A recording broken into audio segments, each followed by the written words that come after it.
Hey y'all, here are OS Reviews. In this video, we're taking a closer look at the Keyvance S80. This is a premium mechanical keyboard that has a pretty striking and unique full aluminum unibody build that actually weighs close to 5 pounds or around 2.5 kilograms. So this might be the heaviest keyboard that I've ever seen. Kind of the opposite of an ultra lightweight or compact keyboard, but definitely super sturdy, and the design here is also kind of crazy looking, with all of these grooves and edges, plus a pretty dramatic profile look as well. Again, all of this is a single chunk of metal, so it's unlike any keyboard I've seen in the past. It almost reminds me of a spaceship, somehow having both a retro and a futuristic look at the same time, if that makes sense. And those ridges continue even on the back of the keyboard, continuing with the full aluminum metal build. As for some other specs, it comes in multiple color shells that you can pick between for additional customization. All of the keycaps, as well as the switches underneath, are hot-swappable, can be completely adjusted based on your preferences,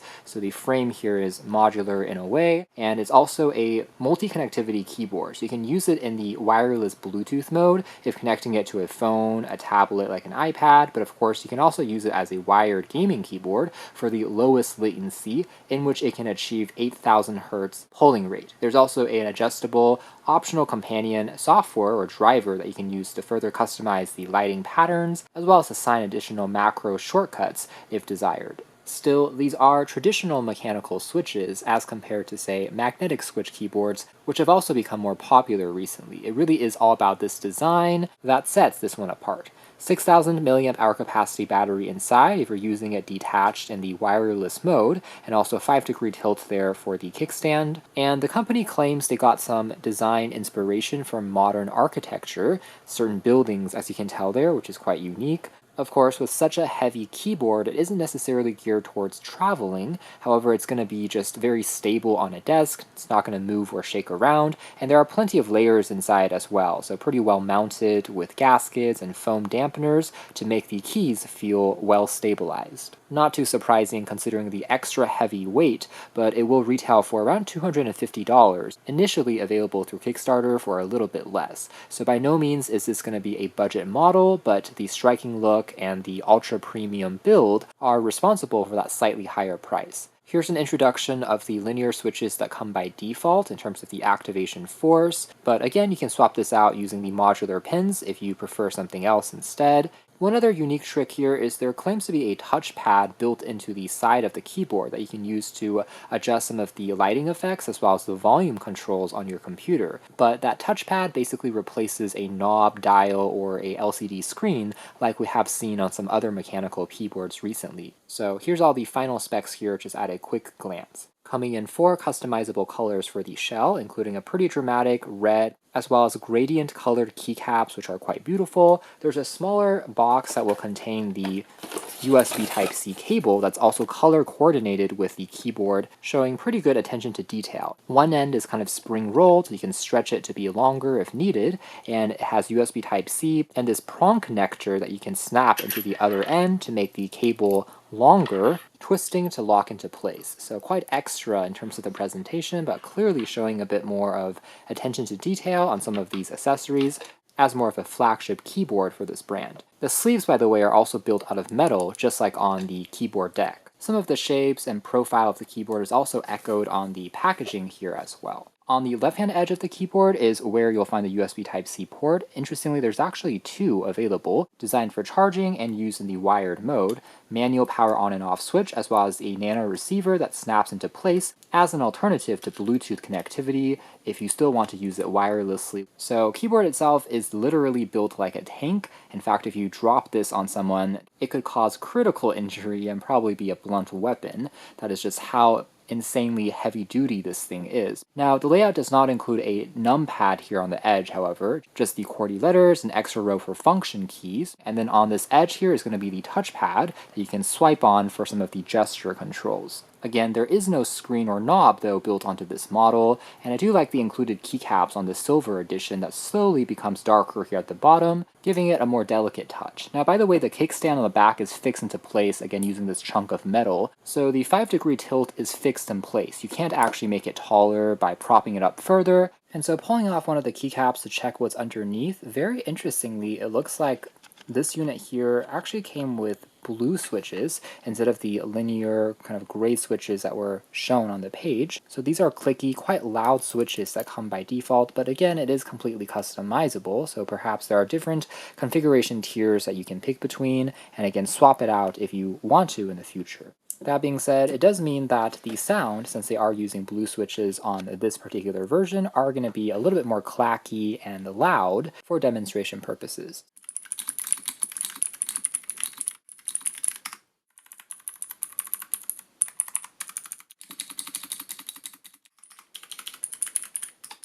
On one hand, it's kind of fitting because of the blue keycaps as well as the cable here. It really is also hinting at the color of the switches underneath.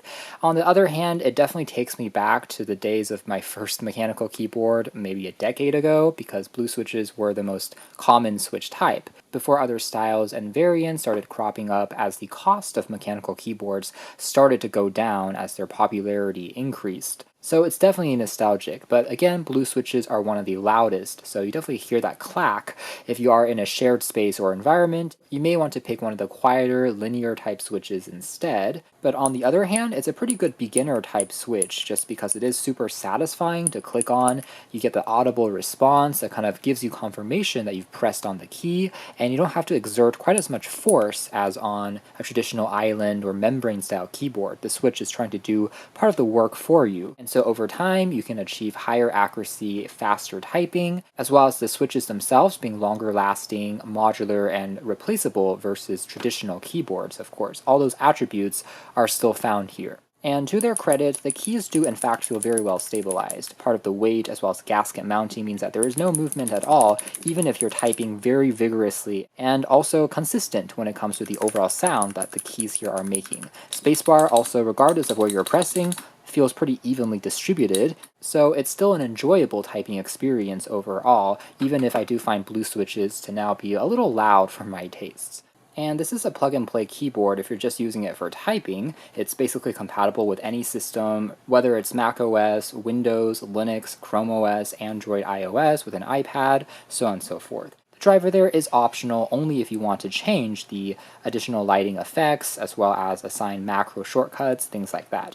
Now you can see how the touchpad region also has a couple of LED lights. Very interestingly, it kind of dances around almost like a mini disco ball. And I can also indeed that the controls are functional. Even here on Android or Chrome OS, you're able to slide on this trackpad to change the volume, as you can tell they're higher or lower, or mute it completely just by tapping the top section, which is pretty cool. It's basically taking the place of a scroll wheel or knob. And then the second part of the touchpad is used for controlling the lighting patterns and effects directly on the keyboard. To go into other patterns here, like this all-white, slightly rippling shade, as you can tell, versus having it completely off. Tapping on it again goes into a carousel loop, which is definitely very dynamic. That being said, the included keycaps, at least in this version, also do not completely shine through in terms of the letters. Now, this is something I've talked about a couple of times already, but one benefit of keycaps like these, and shouldn't wear down quite as easily, but the downside is if you aren't really a touch typist, it may take some acclimation to get used to, especially if you're typing in a darker space or environment, since you can't really see the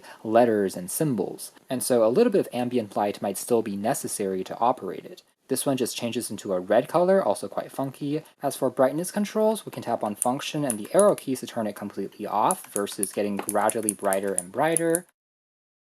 Plus, the animation speed can also be slowed or increased just by tapping on function left and right arrow keys. So this is going to be the slowest animation mode, versus now we can speed up the animation for it to rotate more quickly. Pretty fun to play around with. A couple more modes, as you can tell here, include this crazy gradient rainbow that is just flashing across at a pretty fast speed. We can also go into a rippling pattern from the left here to the right.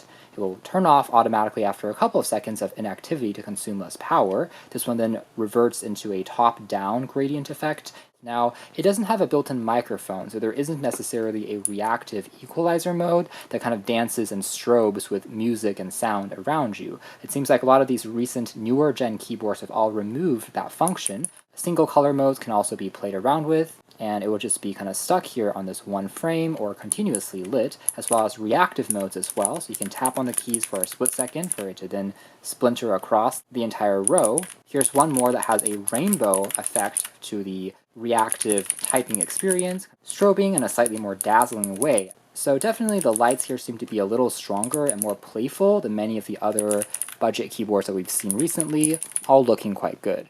And this will be a kind of memory fade mode, so after a couple of seconds of inactivity, the lighting underneath that specific key will gradually fade away. Now maybe only one slight downside of having the touchpad control instead of a scroll wheel or knob is sometimes precision might be lower than having a mechanical dial, similar to using a touchscreen instead of a physical button on the side of your phone. So just keep that in mind. It is very cool, but maybe a knob is a little bit more practical. Also, the lights on the touchpad region is likely something that you'll be able to further customize later on in their optional app, but at the moment it doesn't seem like you can turn this on or off or change the color of these dancing lights directly in the presets of the touchpad. That said, it does act as a visual indicator of when you are pressing on the region of the touchpad, because it does light up using this dot down below there to act as kind of confirmation that you have pressed on it and it's recognized your touch successfully. Last but not least, I'll mention that you can tap on Function, Q, W, and E to switch between 3 Bluetooth devices. So you can pair a phone, a laptop, and maybe a tablet simultaneously and switch between those. As far as latency is concerned, Bluetooth is also not bad. That being said, again, if you want the lowest latency possible for doing things like gaming, that's where the wired mode will still be helpful, followed by the 2.4G nano receiver kind of sitting in the middle from the perspective of responsiveness. But if you're just writing out emails and simple documents, even the Bluetooth profile worked fine. Didn't really encounter any disconnections from my device, just a couple of feet away. Likewise, the keys felt comfortable enough in regular use with a slightly matte texture to them, providing decent grip and traction, didn't require too much acclimation to get used to a relatively standard layout on this particular keyboard. So that's more or less it as far as our hands-on review of the Keyvance V80, and it really is all about the design as well as the super heavy-duty shell acting as the main selling point here, almost turning this into a decor piece if you like the way that it looks. That being said, if the design is not your cup of tea, there's definitely going to be much more cost-effective budget keyboards that use similar components, and like we've mentioned before, you really no longer have to spend an arm or leg to get a solid mechanical keyboard here in 2025. So it's really up to you to decide whether you want to fork out a little bit more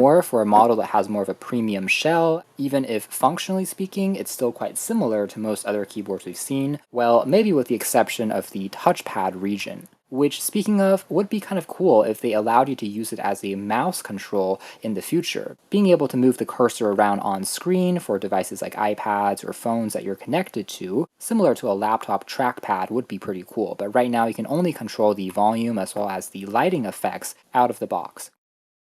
So let us know your thoughts about custom shell mechanical keyboards down below. Do you like the look of this one, or do you prefer something more minimalistic instead? You can check out more details if interested in the links, but for now that's been our video. Thanks for watching here at OS Reviews. That has been the definitely quite unique looking Keyvance S80.